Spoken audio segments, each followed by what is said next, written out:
passwords o contraseñas. Uno de los elementos de la seguridad informática que se utilizan con mayor frecuencia en los sistemas de cómputo es la llamada contraseña o password.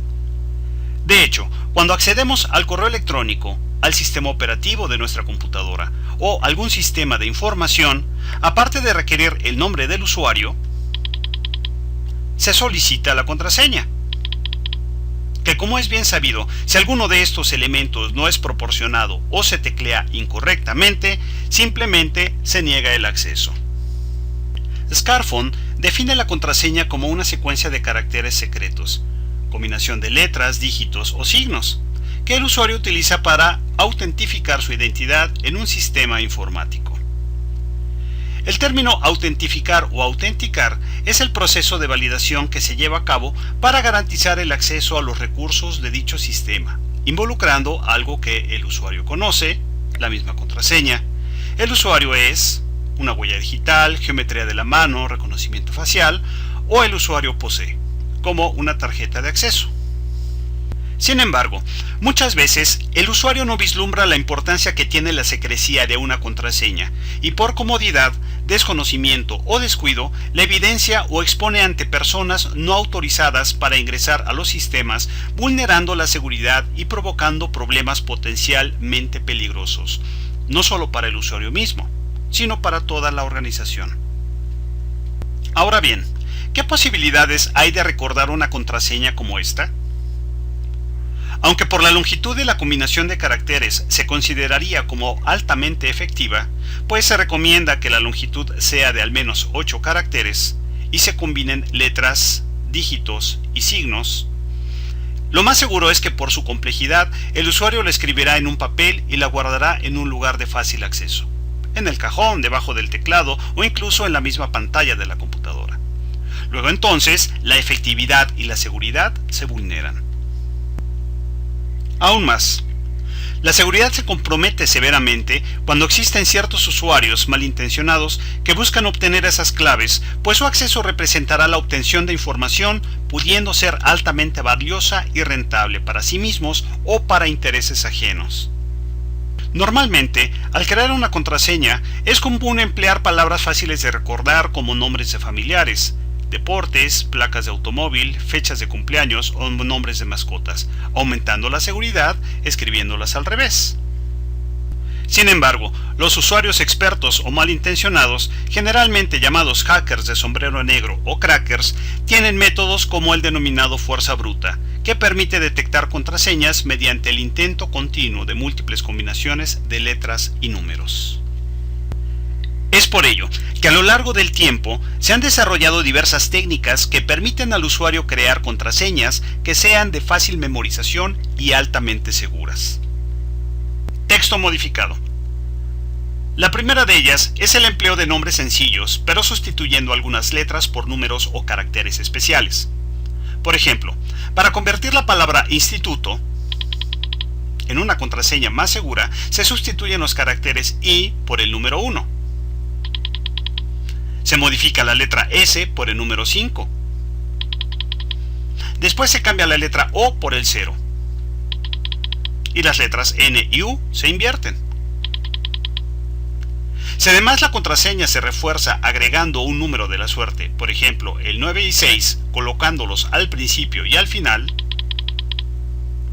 en posiciones pares o impares, se obtendrá una contraseña segura y fácil de memorizar.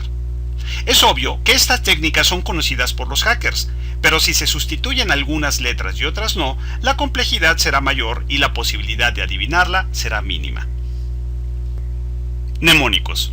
Otra técnica para crear contraseñas seguras es recordar una frase como un poema, letra de alguna canción o frase célebre, preferentemente no muy conocida. Por ejemplo,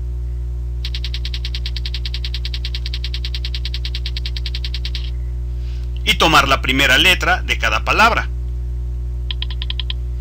o la primera y última letras, y aplicar la técnica anterior, sustituyendo caracteres por números, obteniéndose como resultado una contraseña altamente poderosa de 16 caracteres de longitud.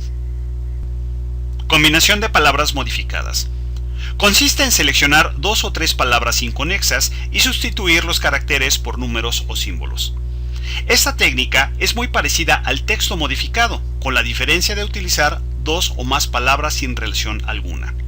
Por ejemplo, las palabras corre y pelota se utilizarían como password así. O las palabras agua y computadora quedarían como. Estas técnicas, aunque útiles, también podrían representar ciertas dificultades para el usuario al intentar recordarlas. Una alternativa es emplear una sola palabra fácil de recordar y modificarla creando derivaciones como agregar una serie de números o símbolos en distintas posiciones. Esto es útil, sobre todo cuando se emplea la misma contraseña en distintos sistemas. Por ejemplo, la palabra eficiencia se escribiría como contraseña base y sus respectivas derivaciones, agregando el número 47 o el asterisco. Claro está que las reglas deberán almacenarse para que no se olviden, pero la contraseña base queda en la mente del usuario. Finalmente, e independientemente de aplicar las técnicas anteriores que permitan al usuario crear contraseñas más seguras, es conveniente tomar en cuenta las siguientes recomendaciones. Nunca escribir una contraseña, al menos en lugares muy evidentes y de fácil acceso, como por ejemplo post-its, agendas, cuadernos, etc. No darla a conocer. Recordar que el uso es personal y que si bien el propietario puede ser cuidadoso y seguir estas reglas, a quien se le otorga quizá no. Cambiarla frecuentemente. Es muy saludable esta recomendación, ya que su renovación minimiza la probabilidad de caer en manos de usuarios indeseables. Usar palabras extensas o frases con más de 4 palabras, de tal manera que se formen contraseñas de al menos 8 caracteres. Esto disminuye el riesgo de ser detectada por fuerza bruta. Al crearla, siempre combinar letras, números y símbolos. Nunca reutilizar contraseñas. Y evitar que haya gente viendo el teclado al ingresarla a un sistema. Es importante recordar que las contraseñas son las puertas de acceso a información o recursos, pudiendo ser altamente sensibles para la organización y para el mismo usuario, y que, al no concientizar sobre su importancia, su seguridad se verá gravemente comprometida. Gracias por su atención. Mi nombre es Cuauhtémoc Vélez y nos veremos en una próxima entrega de cápsulas de tecnologías de la información.